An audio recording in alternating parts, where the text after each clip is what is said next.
नमस्कार विद्यार्थी मित्रांनो, कसे आहात सगळे? मजेत ना? मी मारुती शहाणे आजच्या व्हिडिओमध्ये तुमचं सर्वांचं पहिल्यांदा स्वागत करतो। आजच्या व्हिडिओमध्ये आपण इयत्ता 8वी विज्ञान विषयातील तिसऱ्या टॉपिकविषयी माहिती पाहणार आहोत।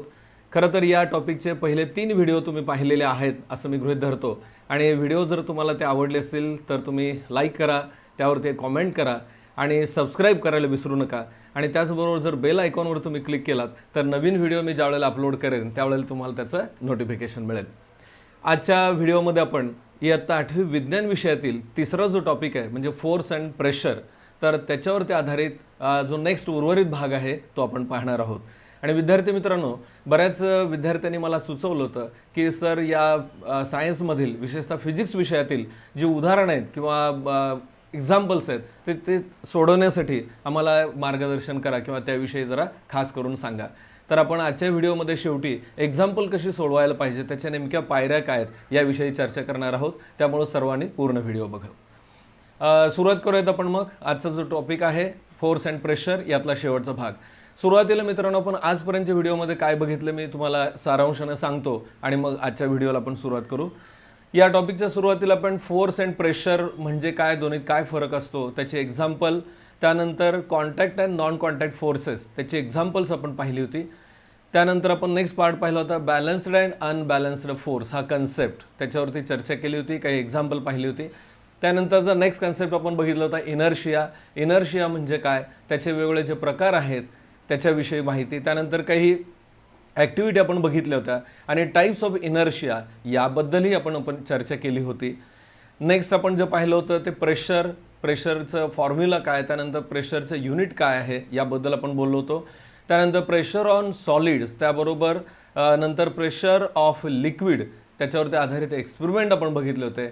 गॅस प्रेशरविषयी पण आपण चर्चा केलेली आहे आणि अगदी मागच्या व्हिडिओमध्ये तिसऱ्या व्हिडिओमध्ये आपण ॲटमॉस्फेरिक प्रेशर म्हणजे काय, ते प्रेशर कसं क्रिएट होतं त्याच्या मागचे जे काही शास्त्रीय कारण आहेत त्याची आपण माहिती घेतली होती, काही आधारित एक्झाम्पल पाहिले होते आणि बायॉन्ड फोर्स म्हणजे काय याही विषयी आपण माहिती घेतली, त्याचं एक्सपेरिमेंट पाहिला होता। आणि हा जो बायॉन्ड फोर्स आहे याच्यावरतीच आधारित आपला आजचा म्हणजे आजच्या व्हिडिओचा जो नेक्स्ट पॉईंट आहे तो म्हणजे आर्किमिडीज प्रिन्सिपल। ठीक आहे, आजच्या भागाला आपण सुरुवात करूयात। नेक्स्ट पॉईंट तो म्हणजे आर्किमिडीज प्रिन्सिपल। मित्रांनो, भौतिकशास्त्रातील अतिशय मूलभूत हे असं तत्व आहे किंवा कन्सेप्ट आहे की जो आपल्याला माहीत असला पाहिजे। खरं तर याच्यामध्ये आर्किमिडीज हे शास्त्रज्ञांचं नाव आहे की ज्यांनी प्रयोग केला त्यांच्या स्मरणार्थ ह्या प्रयोगाला नाव दिलं गेलं आणि प्रिन्सिपल म्हणजे तत्व। आता हे नेमकं तत्व काय आहे किंवा काय नाही याच्याविषयी आपण माहिती बघूयात। सोबत इथं आपल्याला एक डायग्राम दिसते बायॉन्ड फोर्सवरती आधारित। खरं तर काही जणांना हा कन्सेप्ट मागच्या व्हिडिओत पाहिला असेल तर लक्षात असेल की बायॉन्ड फोर्स म्हणजे काय।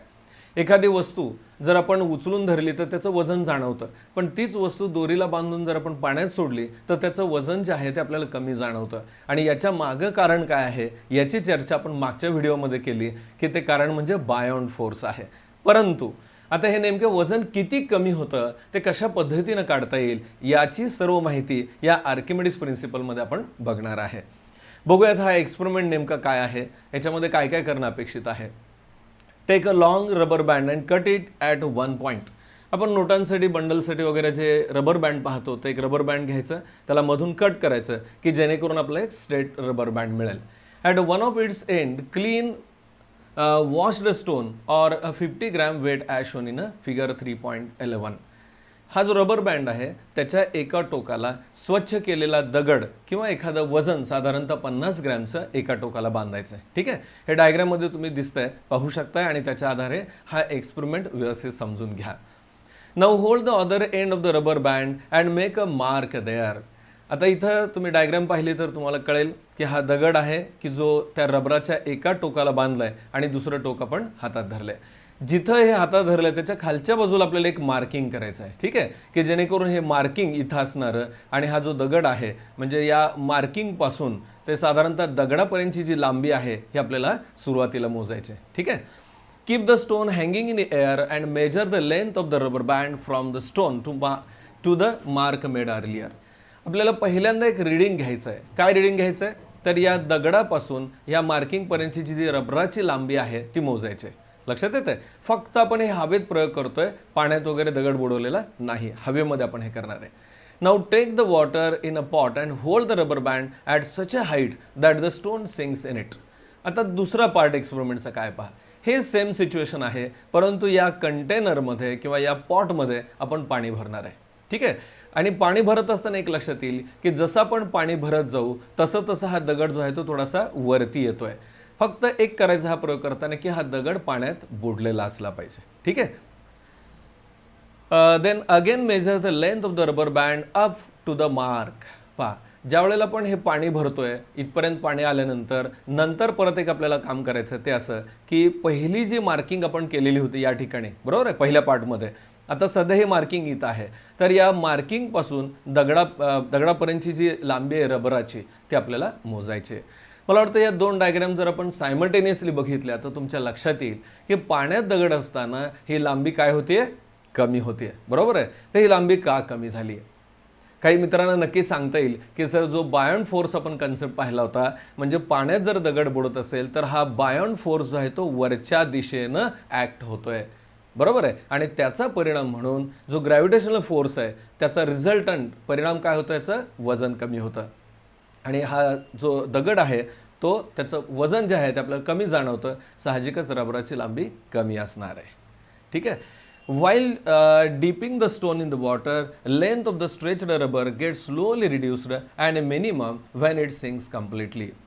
हा प्रयोग करत असताना आपण एक काळजी घेणार आहे की भांड्यात पाणी घ्यायचं आणि सावकाश हे ह्याच्यामध्ये बुडवणार आहे.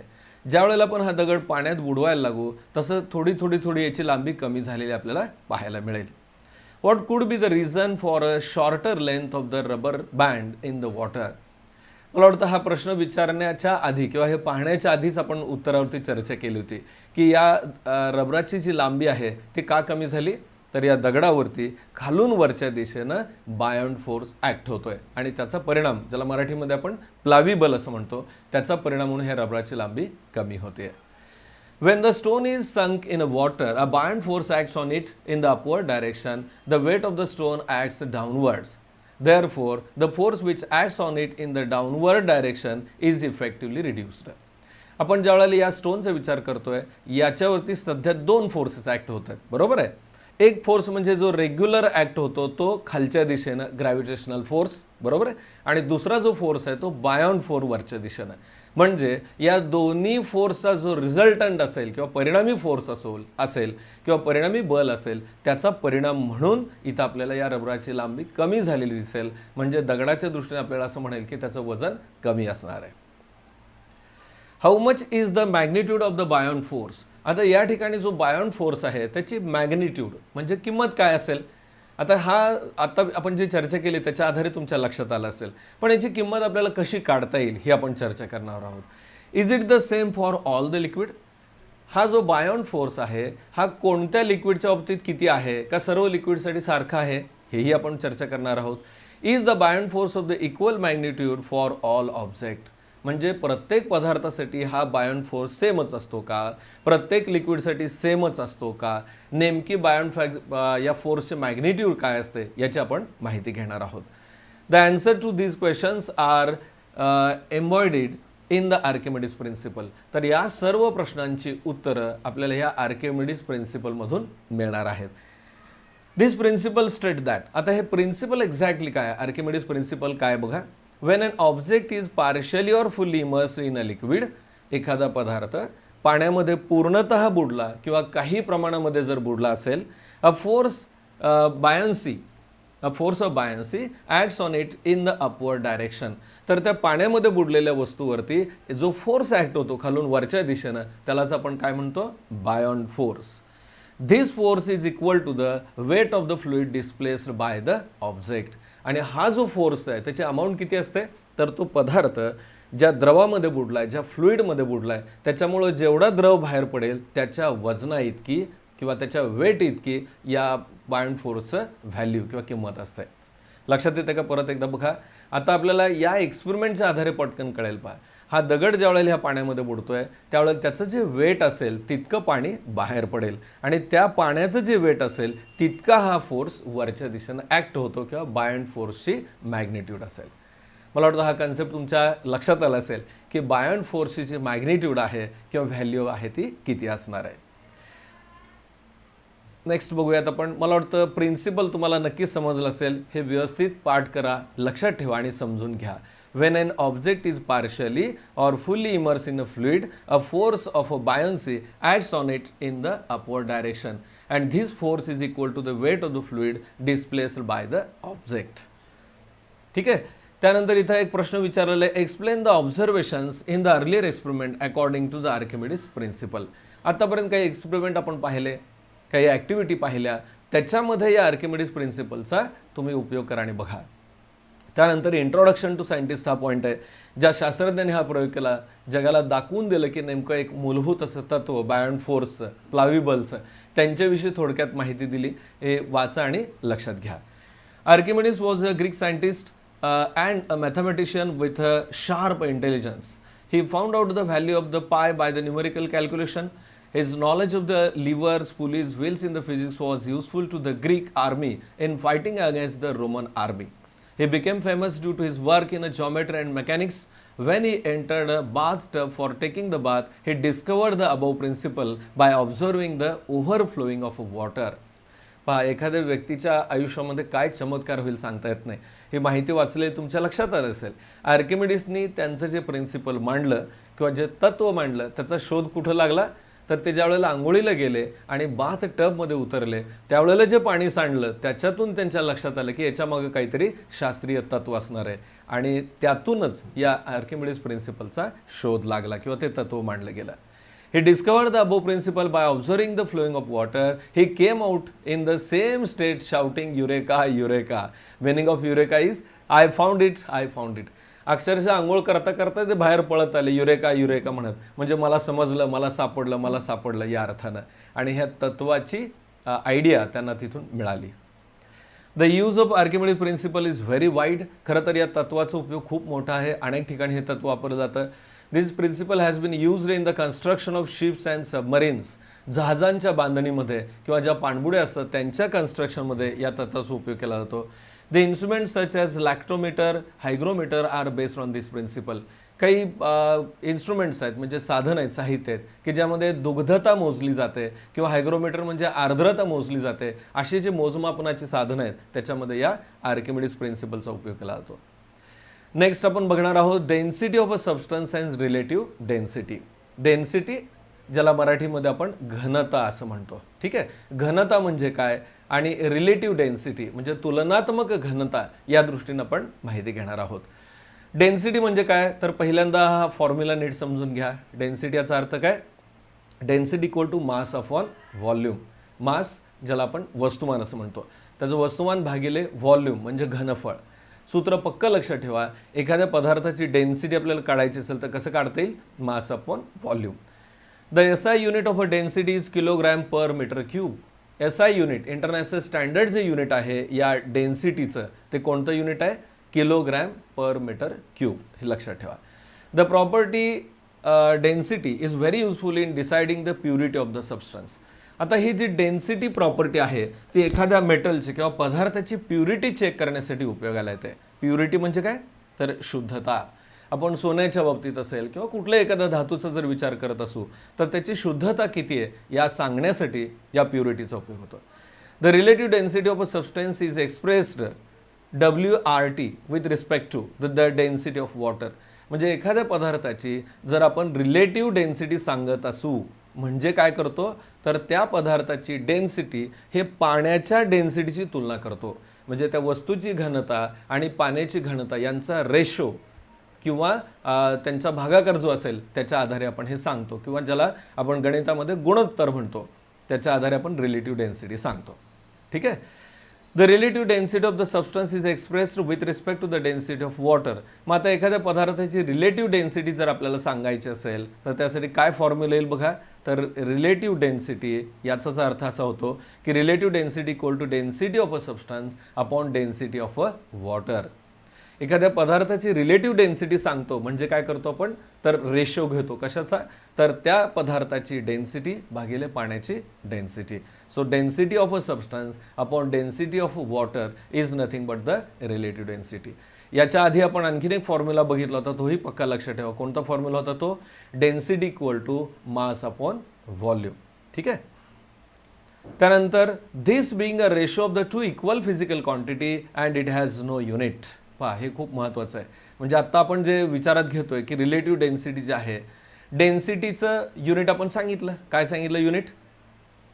किलोग्रॅम पर मीटर क्यूब, बरोबर आहे. परंतु ज्यावेळेला रिलेटिव्ह डेन्सिटी आपण सांगतो, खरं तर हा रेशो आहे आणि त्याच्यामध्ये वर असणारं युनिट आणि खाली असणारं युनिट जे आहे त्या फॉर्म्युलेमध्ये ते कॅन्सल होईल आणि साहजिकच याला युनिट नसतं. रिलेटिव्ह डेन्सिटीसाठी युनिट नाही. Relative density of a substance is called as a specific gravity. आणखीन एक टर्म आपण वापरत असतो रिलेटिव्ह डेन्सिटीसाठी. रिलेटिव्ह डेन्सिटी याचाच अर्थ काय? तर स्पेसिफिक ग्रॅव्हिटी. मला वाटतं विद्यार्थ्यांना हे तुमच्या लक्षात आलं असेल कन्सेप्ट. त्यानंतर या भागातील आधारित म्हणजे या टॉपिकवरती आधारित काही एक्झाम्पल्स आपल्याला सोडवून दिलेले आहेत, त्याच्याविषयी आपण माहिती बघूयात. See the first example. What is the example? The area of bottom of a tiffin box is 0.25 meter and the weight is 50 Newton. Calculate the pressure exerted by the box on the shelf. पहा एक्झाम्पलमध्ये काय नेमकं दिलं आहे? The area of a bottom of a tiffin box म्हणजे खाऊचा डबा आहे की जो फळीवर ठेवला आहे. टिफिन बॉक्सचे जे बॉटम आहे म्हणजे त्याचा जो तळ आहे. आता बघा टिफिन बॉक्स जर आपण विचारात घेतला तर म्हणजे सिलेंड्रिकल डबा असणार आहे, बरोबर आहे. आपण कळण्यासाठी हे याचा आकार जो आहे तो असं गृहीत धरूयात. तर याचा जो बॉटम आहे किंवा तळ आहे याच्या बाबतीत त्यांनी सांगताय the area of bottom of a tiffin box is 0.25 metre square. ठीक आहे. याचा तळ जो आहे त्याची एरिया किती आहे? 0.25 metre square. And the weight of a tiffin box is 50 newton. याचं जे वेट आहे म्हणजे खालच्या दिशेनं असणार आहे हे किती आहे? 50 Newton. Calculate the pressure exerted by the box on the shelf. तर या डब्यानं टिफिन बॉक्सनं या फळीवरती एक्झर्ट केलेलं खालच्या दिशेचं जे हे असेल प्रेशर असेल ते किती आहे हे आपल्याला कॅल्क्युलेट करायचं आहे. ठीक आहे. म्हणजे आपल्याला पहिल्यांदा प्रेशर काढायचं हे लक्षात आलं पाहिजे. मित्रांनो एक्झाम्पल सोडवत असताना पहिली गोष्ट अशी आपल्याला काय काय दिलं आहे ते आपण पहिल्यांदा लिहितो. याच्यामध्ये गिवन काय काय दिलं पाहिजे? एरिया आता आपण बघितलं की एरियामध्ये 0.25 मीटर स्क्वेअर इतकी एरिया आहे हे इथं लिहिलं पहिल्यांदा. आणखीन काय दिलं? वेट ऑफ अ बॉक्स दिलेलं आहे ते किती आहे? 50 न्यूटन. आपल्याला विचारलेलं काय आहे? प्रेशर आहे. प्रेशर कसं काढतो आपण? तर याची चर्चा पूर्वी केली की प्रेशरचा जो आहे तो फॉर्म्युला आपल्याला वापरावा लागेल. प्रेशरचा फॉर्म्युला काय? तर pressure equal to force upon area. पहा आता आपल्याला हा फॉर्म्युला आठवणं आणि त्याचा उपयोग करणं हे खूप महत्त्वाचं आठवायला पाहिजे आपल्याला. Pressure equal to force upon area. आता दिलेल्या क्वांटिटीमध्ये फोर्स किती आहे? आता सांगितलं. वेट म्हणजे फोर्स असणार इथं 50 न्यूटन. अपॉन काय? एरिया. एरिया किती आहे? 0.25 metre square. Okay. So 50 newton upon 0.25 metre square. आता याच्यामध्ये भाग घालवणं किंवा कॅल्क्युलेशन करणं यामध्ये काही मित्रांना अडचणी येते थोडीशी. नक्की भाग घालवता येत नाही. तर त्यासाठी काय करावं लागेल बा? आपण इथं दशांश स्थळ आहे याचा पहिल्यांदा विचार करायचा नाही. मग आपल्याला 25चा पाडा येतो म्हणजे इथं भाग कसं जाईल पहा? 25 एक 25 आणि वरच्या बाजूला 25 दुने 50. बरोबर आहे. 2 आले. परंतु इथं दशांश स्थळानंतर 2 संख्या आहेत म्हणून आलेल्या 2 वरती आपल्याला काय करावं लागेल? 2 झिरो द्यावे लागतील. म्हणजे आन्सर आपलं काय असणार आहे? 200 न्यूटन मीटर स्क्वेअर. आता हे न्यूटन मीटर स्क्वेअर कसे आले? तर फोर्सचं जे युनिट आहे हे न्यूटन आहे आणि एरियाच्या बाबतीत आपण मीटर स्क्वेअर म्हणालो होतो. म्हणजे न्यूटन भागिले मीटर स्क्वेअर आपण हेच पुढं लिहितोय. मला वाटतं तुम्हाला नक्की कळालं असेल. म्हणजे एक्झाम्पलवर सोडवत असताना पहिली महत्त्वाची गोष्ट आपल्याला काय काय दिलं आहे आणि काय काढायचं आहे हे पहिल्यांदा लिहा. त्यानंतर कोणता फॉर्म्युला आपल्याला वापरावा लागेल हा फॉर्म्युला ठरवा आणि मग त्यामध्ये किमती ठेवून भाग घालून आपल्याला प्रत्यक्ष किंमत काढावी लागेल. ठीक आहे. मला वाटतं हे सगळ्यांना आपल्याला कळालं असेल. आपण नंतर बघणार आहोत म्हणजे सेकंड एक्झाम्पल. एक्झाम्पल काय बघा? Calculate the relative density of a iron if the density of water is 10⁻³ kilogram per meter cube and the density of iron is 7.85 to 10⁻³ kilogram per meter cube. पहिल्यांदा शांतपणे example वाचा, त्या एक्झाम्पलचे तुकडे करा आणि समजून घ्या की आपल्याला काय काय दिलं आहे. पहा पहिल्यांदा काय सांगितलं? Calculate the relative density of iron. आपल्याला रिलेटिव्ह डेन्सिटी काढायची. कशाची? आयर्नची रिलेटिव्ह डेन्सिटी काढायची. आणि रिलेटिव्ह डेन्सिटी काढतो म्हणजे काय करतो आपण? चर्चा केली होती अगोदर. ती अशी की एखाद्या ऑब्जेक्टची रिलेटिव्ह डेन्सिटी म्हणजे त्याची डेन्सिटी त्या ऑब्जेक्टची भागिले पाण्याची किंवा वॉटरची डेन्सिटी असते. आता डेन्सिटी ऑफ वॉटर पण आपल्याला दिले 10⁻³ किलोग्रॅम पर मीटर क्यूब आणि फायनल डेन्सिटी त्या ऑब्जेक्टची आपल्याला काढायची आहे. आयर्नची डेन्सिटी किती दिली आहे पहा? 7.85 into 10⁻³ kilogram per metre cube. ठीक आहे. मग आपण पहिल्यांदा काय काय दिले ते लिहावं लागेल. याच्यामध्ये गिवन आहे density of water that is 10⁻³ kilogram per metre cube इथं दिली आहे पहा. त्यानंतर सेकंड काय दिलं density of iron. Density of iron किती दिली आहे 7.85 into 10⁻³ kilogram per metre cube. ठीक आहे. आणि काय काढायला सांगितलं relative density of iron is how much. म्हणजे आपल्याला पहिल्यांदा फॉर्म्युला डिसाईड करावं लागेल की रिलेटिव्ह डेन्सिटी कशी काढणार. आपण चर्चा केली पहा relative density of iron equal to density of iron divided by density of water. म्हणजे आयर्नची डेन्सिटी जी काही किंमत दिली असेल त्याला भागिले वॉटरची डेन्सिटी. ठीक आहे. म्हणजे हा फॉर्म्युला जो आहे तो आपल्या दृष्टीने खूप महत्त्वाचा पहिल्यांदा की याचा उपयोग आपल्याला करावा लागेल हे कळायला पाहिजे. आता डेन्सिटी ऑफ आयर्न किती दिली आहे इथं आहे पहा वरच्या बाजूला iron density 7.85 into 10⁻³ kilogram per metre cube ही व्हॅल्यू लिहिली. त्यानंतर डेन्सिटी ऑफ वॉटर किती आहे 10⁻³ किलोग्रॅम पर मीटर क्यूब. आता हा भागाकार करत असताना आपण थोडंसं जर नीट ऑब्झर्व केलं तर लक्षात येईल की वरती 10⁻³ क्यूब आहे आणि खाली पण 10⁻³ क्यूब आहे. हे दोन्ही कॅन्सल होईल. त्याबरोबर युनिटसुद्धा काय होणार आहेत कॅन्सल होणार आहेत. मग काय शिल्लक राहणार आहे तर जे शिल्लक राहणार आहे म्हणजे 7.85 हे 7.85 ह्याला युनिट नाही कारण आपण चर्चा केली ही रिलेटिव्ह डेन्सिटी आहे. म्हणजे फक्त भाग घालून जी किंमत उरते तेच आपलं उत्तर असणार आहे. म्हणजे आपण असं लिहू शकतो relative density of iron is with respect to water 7.85. Clear आहे. मला वाटतं हा कन्सेप्ट सगळ्यांना कळाला असेल किंवा एक्झाम्पल लक्षात आलं असेल.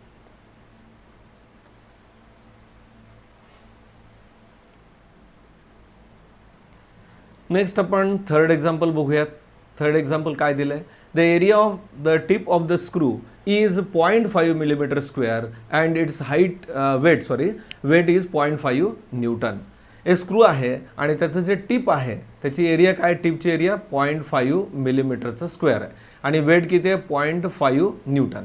Then calculate the pressure in pascal exerted by the screw on the wooden plank. म्हणजे हा स्क्रू एखाद्या वुडन बोर्डवरती समजा आपण आता हे डायग्रामॅटिक बघूयात की हा वुडन प्लॅंक आहे आणि याच्या वरच्या बाजूला हा जो असणारा स्क्रू आहे आपण बसवतोय. स्क्रू म्हणल्यानंतर त्याला थ्रेड्स असणार कळण्यासाठी मी रफ डायग्राम काढतोय. तर आपल्याला जी दिलेली आहे त्यांनी area of a screw tip म्हणजे इथं जो टोक आहे स्क्रूच्या ह्या खालच्या बाजूचं इथलं टोक तर या टोकाच्या दृष्टीने त्यांनी काय दिले एरिया दिली. ही एरिया किती आहे बघा 0.5 मिलीमीटर स्क्वेअर. ठीक आहे.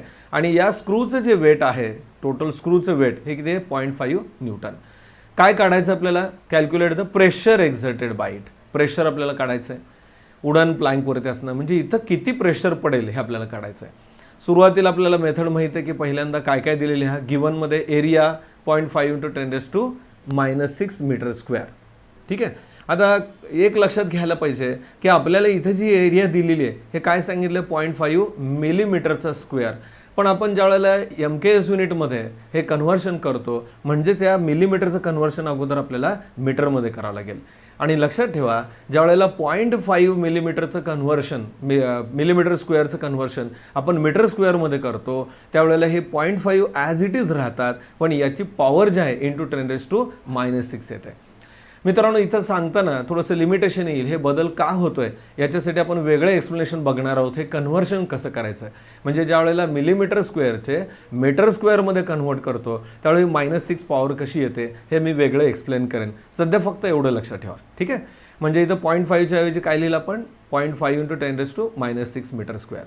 So weight of a screw काय दिलं 0.5 न्यूटन आणि प्रेशर आपल्याला विचारलं आहे. म्हणजे पहिलं काम काय की याच्यासाठी कोणता फॉर्म्युला वापरावा लागेल तो फॉर्म्युला इथे लिहिला आहे pressure equal to weight upon area. ठीक आहे. किमती ठेवूयात. वेट किती आहे 0.5 न्यूटन आणि इथं आत्ता वरच्या बाजूला आपण बघितलं आणि एरिया जे आहे ती एरिया किती आहे वरची किंमत पहा 0.5 इंटू 10⁻⁻6 मीटर स्क्वेअर.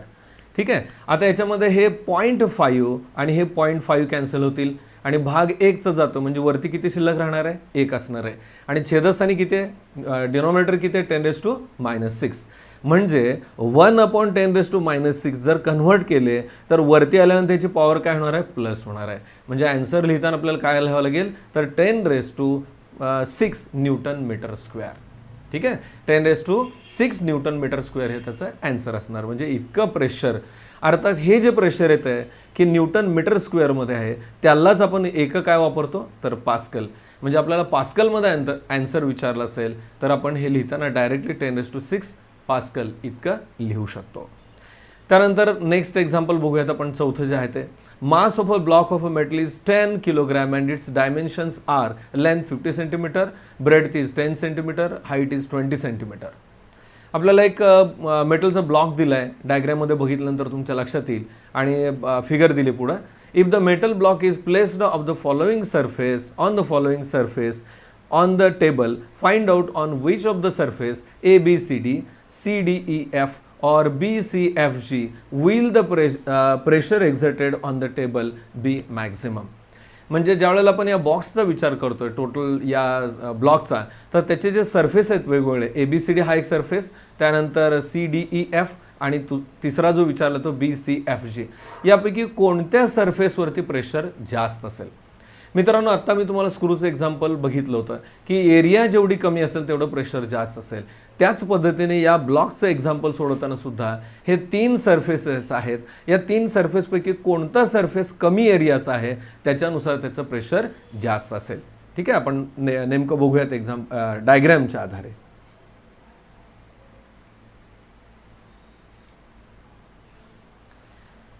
पहा, त्याच्यामध्ये जे सरफेस सांगितलेले आहेत ABCD, डायग्राममध्ये आपण चेक करूयात. ABCD सरफेस जो आहे तो कोणत्या ठिकाणी लक्षात येईल पहा. A, त्यानंतर इकडे खालच्या बाजूला B, आणि त्यानंतर C आणि D.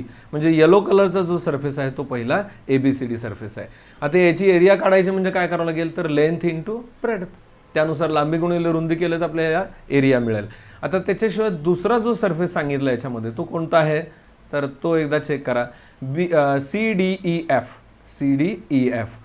आता CDEF सरफेस डायग्राममध्ये बघा कोणता आहे, तर डायग्राम जर पाहिली तुमच्या लक्षात येईल CDEF म्हणजे वरचा, म्हणजे कलर कुठला दिला त्यांनी रेड कलर दिलाय. मग या रेड कलरच्या जो सरफेस आहे एरिया त्याची कशी काढणार, परत तेच लेंथ इंटू ब्रेड्थ आपल्याला कॅल्क्युलेट करावं लागेल. आणि जो तिसरा सरफेस आपल्याला त्यांनी सांगितला काढायला तो म्हणजे BCFG. परत डायग्राम बघा, BCFG कुठं आहे, BCF आणि G, म्हणजे हा स्काय ब्ल्यू कलरचा सरफेस.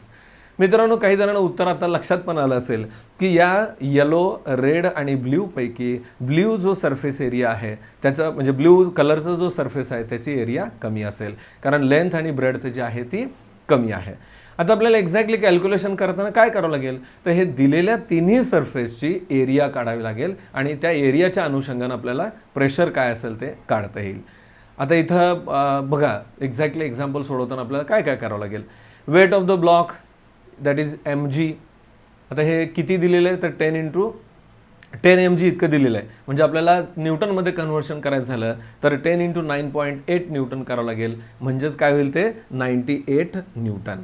म्हणजे हे जे ब्लॉकचं जे वेट आहे ते किती आलं 98 Newton for the surface of ABCD. आता मी तुम्हाला सांगितल्याप्रमाणे पहिल्यांदा येलो कलर, नंतर रेड कलर आणि ब्ल्यू कलर या सरफेसच्या एरिया आपण काढतोय. आता इथं तुम्हाला दिसतंय की ABCD आहे, बरोबर आहे. आता ह्या ABCD सरफेसच्या बाबतीत लेंथ किती आहे बघा, इथं AB जे आहे ते 50 सेंटीमीटर आहे आणि हाईट जी आहे ती 20 आहे. म्हणजे याच्या दृष्टीने हे 50 आणि हे 20 आहे. म्हणजे एरिया कसं मिळेल 50 सेंटीमीटर इंटू 20 सेंटीमीटर. गुणाकार साधा आपल्याला कळत आहे, 5 दुने 10 आणि हे 2 शून्य वरचे, म्हणजे 10 वर 2 शून्य 1000 सेंटीमीटर स्क्वेअर झाले. 1000 सेंटीमीटर स्क्वेअर म्हणजेच किती तर 0.1 मीटर स्क्वेअर. लक्षात येत आहे. म्हणजे आपल्या दृष्टीनं हा पॉईंट खूप महत्त्वाचा आहे की जी एरिया मिळाली आपल्याला या येलो कलरच्या सरफेसची ती आहे 0.1 मीटर स्क्वेअर. आता या एरियामुळं जो प्रेशर क्रिएट होईल ते प्रेशर किती असेल तर परत तोच फॉर्म्युला आपल्याला मगाशी सांगितल्याप्रमाणे वापरावा लागेल. कुठला तर pressure equal to weight upon area. Weight किती आहे सुरुवातीला काढलं 98 आणि अपॉन एरिया किती आहे 0.1 मीटर. ठीक आहे, म्हणजे 98 अपॉन 0.1 जर केलं तर त्याची किंमत येते 980. आता काही जणांना ही अडचण येते, परत हे कसं काय भागाकार केला तर लक्षात घ्या, इथं दशांश स्थळांतर एक संख्या आहे, एक आहे हे जाण्यासाठी वरती 10 गुणावं लागेल. म्हणजे 98 वरती 0 दिलं तर 980 इतके पास्कल मिळतील. ओके, म्हणजे पहिला जो येलो सरफेस आहे याच्या दृष्टीने आपल्याला जे प्रेशर एक्झर्ट होईल किंवा प्रेशर मिळेल ते काय प्रेशर असणार आहे किंवा किती त्याची व्हॅल्यू असेल तर ते 980 पास्कल इतका असेल. ठीक आहे. नेक्स्ट पार्ट आपण बघूयात. For the surface CDEF. CDEF म्हणजे रेड कलरचं वरचं. याच्याही दृष्टीने परत किमती ठेवाव्या लागतील. लेंथ आहे 50 सेंटीमीटर, एरिया त्यानंतर ब्रेडथ आहे 10 सेंटीमीटर. 50 × 10 म्हणजे याची किंमत किती येईल 500 सेंटीमीटर स्क्वेअर. याचंच कन्व्हर्शन 500 सेंटीमीटरचं जर मीटरमध्ये केलं तर 0.05 मीटर स्क्वेअर येईल. बरोबर आहे. म्हणजे प्रेशर जे असेल ह्या दुसऱ्या सरफेसचं ते किती येईल वेट अपॉन एरिया कॅल्क्युलेट करावं लागेल.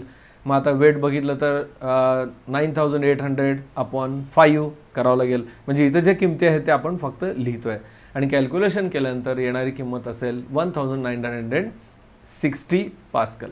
म्हणजे दुसऱ्या सरफेसची जे प्रेशर असेल पहिल्याचं आहे 980, दुसऱ्याचं आहे 1960, 1960 आहे. म्हणजे याची एरिया काय झाली आहे जास्त झाली आहे. लक्षात येत आहे. त्यानंतर फॉर द सरफेस BCFG. तिसरा सरफेस बघा हाईट आहे 20 सेंटीमीटर, ब्रेडथ आहे 10 सेंटीमीटर, एरिया म्हणजेच त्याचं मल्टिप्लिकेशन असेल 20 × 10 200 सेंटीमीटर स्क्वेअर. 200 सेंटीमीटर स्क्वेअरचं कन्व्हर्शन केलं मीटरमध्ये तर ती किंमत येते 0.02 मीटर स्क्वेअर. ठीक आहे. आता हे कन्व्हर्शन कसं होतं मी तुम्हाला सांगितलं की मी वेगळं ह्याचं एक्सप्लेनेशन देणार आहे, त्यावेळेला आपण चर्चा करणार आहोत. म्हणजे प्रेशर किती मिळालं पहा तिसऱ्या एरियाचं. Pressure equal to weight upon area म्हणजेच 98 अपॉन 0.02 मीटर स्क्वेअर. मग ह्याची जी किंमत काढली तर ती किंमत किती येते 4900 पास्कल. म्हणजे जेवढी एरिया कमी आहे तिसऱ्या ठिकाणी आपल्या लक्षात येते बघितल्यानंतर की ही एरिया कमी आहे म्हणजे प्रेशरचं मूल्य इथं काय होतंय वाढतंय. कंपॅरेटिव्हली पहिल्या सरफेसपेक्षा दुसऱ्याची एरिया जास्त आहे इथं दिसतंय. परंतु नंतरचे जे सरफेसची एरिया आहे आणि त्यानुसार जे प्रेशर आपण काढतोय ते प्रेशर मॅक्झिमम थर्ड कंडिशनमध्ये आहे. लक्षात येते. एरिया ही 0.02 आहे म्हणजे कमी आहे वरच्या ह्याच्या तुलनेतनं. म्हणजे प्रत्येक ठिकाणी आपल्याला असं लक्षात येईल की एरिया ही काय होते याच्यामध्ये कमी कमी होत जाते आणि साहजिकच प्रेशर जे आहे ते वाढतंय. So 4900 Pascal is the maximum pressure, hence the smaller the area of a contact, larger is the pressure. म्हणजे आपण ह्या कन्क्लुजन पर्यंत शेवटी येतो.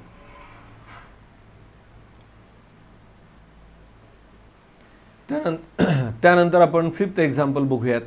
हे पाचवं एक्झाम्पल. फिफ्थ एक्झाम्पल काय दिलं. A piece of a marble tile weighs 100 gram in a air. एक मार्बल फरशीचा तुकडा आहे त्याचं जर वजन केलं तर 100 ग्रॅम आहे हवेमध्ये. If its density is 2.5 gram per cubic centimetre और per cc, what will be the its weight in a water. हा फरशी तुकडा त्याची डेन्सिटी 2.5 ग्रॅम पर cc इतकी दिली आहे तर पाण्यात बुडवला तर त्याचं वेट किती असेल. म्हणजे मार्बलचा जो तुकडा आहे तो पाण्यात बुडवला तर त्याचं वेट किती असेल हे आपल्याला विचारलं आहे. पहिल्यांदा गिवन आपल्याला लिहावं लागेल काय काय दिले बघा. वेट इन एअर 100 ग्रॅम आहे, डेन्सिटी आहे 2.5 gram per cc.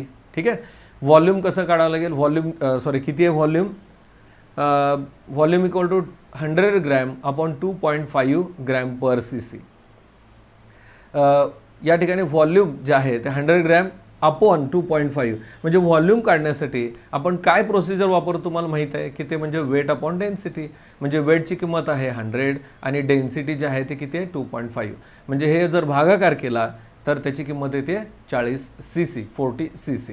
Therefore, according to Archimedes principle, when the piece is dipped in a water of volume equal to the volume of the piece, that is 40 cc will be displaced.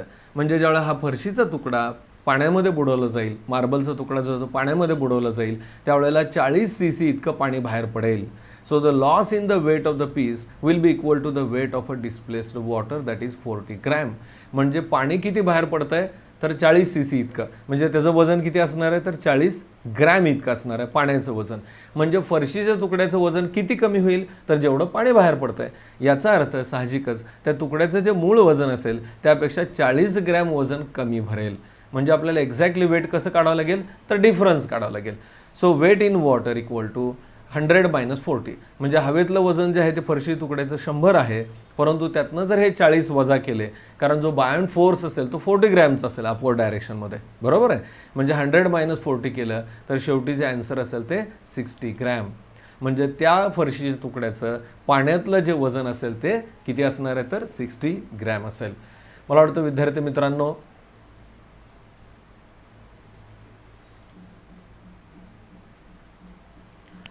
म्हणजे आजच्या तासाला आपण काय काय भागाची माहिती घेतली परत एकदा सारांशानं बघूयात. आपण सुरुवातीला आर्किमिडीज प्रिन्सिपल याच्याविषयी चर्चा केली. हा एक्सपेरिमेंट कसा परफॉर्म केला जातो किंवा कशा पद्धतीने केला जातो तुमच्या लक्षात आलं असेल. आणि आर्किमिडीज प्रिन्सिपल हे बायोंट फोर्सवरती आधारित आहे हेही आपण बोललो. आर्किमिडीज शास्त्रज्ञांच्या विषयीची माहिती दिली, थोडक्यात त्याची चर्चा केली. त्यानंतर डेन्सिटी ऑफ अ सबस्टन्स आणि रिलेटिव्ह डेन्सिटी म्हणजे काय, डेन्सिटी काढण्याचा फॉर्म्युला काय, रिलेटिव्ह डेन्सिटी कशी मिळवली जाते हे आपण पाहिलं. आणि शेवटी जे एक्झाम्पल्स आहेत त्याच्यामध्ये 5 एक्झाम्पल दिलेली ती आपण समजून घेतली. मला वाटतं ही एक्झाम्पल्स आणि जे कंटेंट आहे ते तुम्हाला नक्की समजलं असेल. विद्यार्थी मित्रांनो, तुम्हाला व्हिडिओ कसा वाटला त्यानुसार तुम्ही जरूर लाईक करा. माझ्या व्हिडिओसाठी तुम्ही कॉमेंट्स टाकत चला, कारण कॉमेंट्सच्या आधारे मला बदल करता येतात. सगळ्यात महत्त्वाचं, चॅनलला सबस्क्राईब करायला विसरू नका, जेणेकरून तुम्ही सबस्क्राईब केल्यानंतर मला आणखीन प्रेरणा मिळते. आणि सगळ्यात महत्त्वाचं, बेल आयकॉनवरती क्लिक करत चला, की जेणेकरून नवीन व्हिडिओ मी जेव्हा अपलोड करेन त्यावेळेला तुम्हाला त्याचं नोटिफिकेशन मिळत राहील. धन्यवाद.